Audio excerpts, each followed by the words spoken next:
This painting was just incredibly fun to put together, and I loved every moment of it. This was the first painting where I think I just took a lot more time to stand back and check what I was doing, which I think is something that a lot of people, myself included, don't do in the beginning of their painting careers, but it really was a big turning point for me because I could just be sure that I was painting the right thing, and ultimately it saved a lot of time, even though I wasn't spending as much time actually painting. Whoa, hold on a second. I just want to point out, this is not how to paint a horizon in a painting. Like, just no. Now, eventually I did straighten out the horizon, and I didn't realize how crooked it was until a little bit later when I was like, oh, wow, it's slanted like 5 degrees, which, if the horizon was that uneven, I don't know, but I'm glad I got it fixed at some point, and now I'm working on the water. And what I really wanted to try and do with the water was just layer upon layer of paint.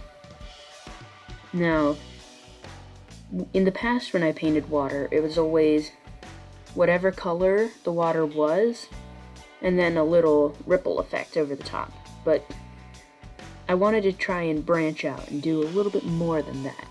And so what I tried to do was I tried to just make the most layering that I could on this this surface of water, because water is not a still plane of like, it's not like glass. It's even a really calm lake will have turbulent water at some point or another. And of course this is out in the middle of the ocean, and there's always going to be some wind kicking up little bits and bobs, stuff like that. So I wanted to just really experiment with putting in as much layering as possible. And I also really wanted to have a nice bright spot where the sun's rays were striking the lake. I may have overdone it a little bit, but I really wanted to experiment with putting like reds and yellows into some of this water. And so you'll see in a minute when I go back over this sun, the glimmering where the sun is casting its rays on the water, you'll see that I might go a little bit overboard, but I add in some really thick paint and some different colors than you would normally expect, and I think it turned out amazing. And then eventually I do another big overhaul of the sky, but for now you'll probably notice that there's a big section in the right hand part of the canvas that has no details, and that's because I want to keep the surface very flat and have little texture so that it is easier to paint the ship that's going to go there over the top.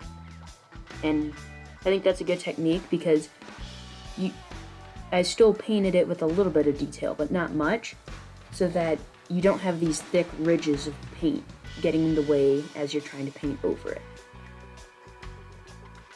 And for the ship itself, which is coming up in a little bit, I really just wanted to paint the best ship that I could. I decided that for the rigging, I didn't want too much distracting lines, so I kept it to a minimum, and I just wanted to create kind of the best ship that I've ever done, and I think I did a pretty good job. So enjoy the rest of the video, and thanks for watching.